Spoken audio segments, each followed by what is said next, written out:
igreja, você pode visitá-lo e encontrar algumas pregações e alguns estudos sobre votos, juramentos, jejuns solenes.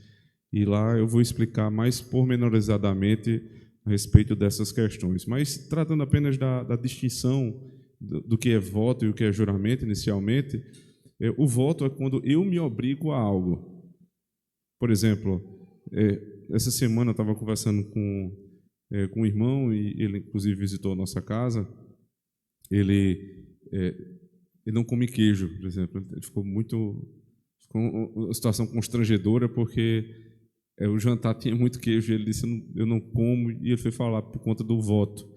A neta dele, logo quando tinha 2 aninhos, aliás, 2 meses, ficou muito doente, muito mesmo, estava à beira da morte, e ele fez esse voto. Ele era uma pessoa que amava queijo, e ele disse: se o Senhor curar a minha neta, nunca mais eu como queijo.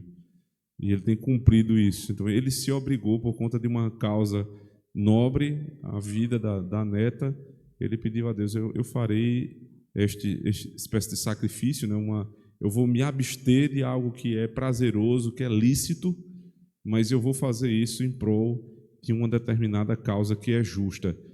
Portanto, o voto é feito a Deus, você não promete nada a outra pessoa, mas somente a Deus, por uma causa justa e extraordinária. Ninguém vai ficar fazendo voto por qualquer bobagem, mas por causas que são justas e extraordinárias, e deve ser muito bem pensado, porque depois de feito, uma vez feito, você não tem como voltar atrás. O voto de tolo, né, é um voto que tem feito com que muitas pessoas estejam enredadas ou entrelaçadas ali a uma bobagem que disseram em certo tempo e agora devem cumprir.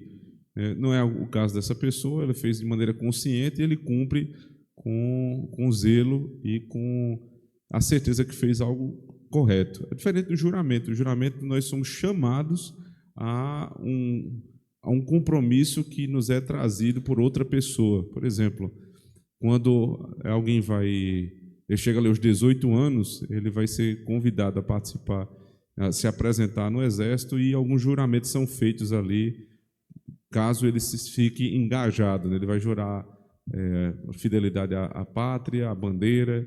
São juramentos justos, lícitos pela nossa pátria. Dentro da igreja, alguns juramentos também são requisitados.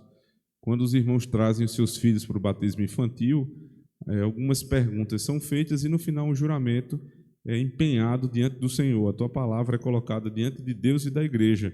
Quando você se compromete a trazer o seu filho, a educar o seu filho nos caminhos do Senhor, a alfabetizá-lo para que ele possa ler a Escritura, você vai ensiná-lo a orar, você vai ensiná-lo todos os princípios da lei de Deus, para que seu filho possa seguir o mesmo caminho dos pais. Esse é um juramento. Os pastores, os presbíteros, os diáconos também são chamados a fazer juramento diante da igreja, de um presbitério, para demonstrarem fidelidade à Escritura e aos símbolos de fé numa igreja confessional como a nossa. Então, os juramentos e votos são lícitos, desde que feitos à pessoa certa, a Deus, por um motivo justo, como esses que nós citamos aqui. E a distinção entre voto e juramento é porque voto é o que eu desejo me comprometer por uma causa, e o juramento, eu sou levado a me comprometer com uma causa por outra pessoa, por uma instituição. Que Deus nos ajude, irmãos, a cumprirmos os nossos votos e juramentos. Todos nós fizemos aqui, pelo menos aqueles que são membros da igreja fizeram, no mínimo, um voto, que é o voto de honrar a igreja que você faz parte, se submeter ao governo e à disciplina dessa igreja enquanto ela se mantiver diante, suportada pela Escritura Sagrada. Que Deus nos ajude, irmãos, a cumprir estes votos até o último dia da nossa vida. Amém. Voltando para o texto bíblico, nós vamos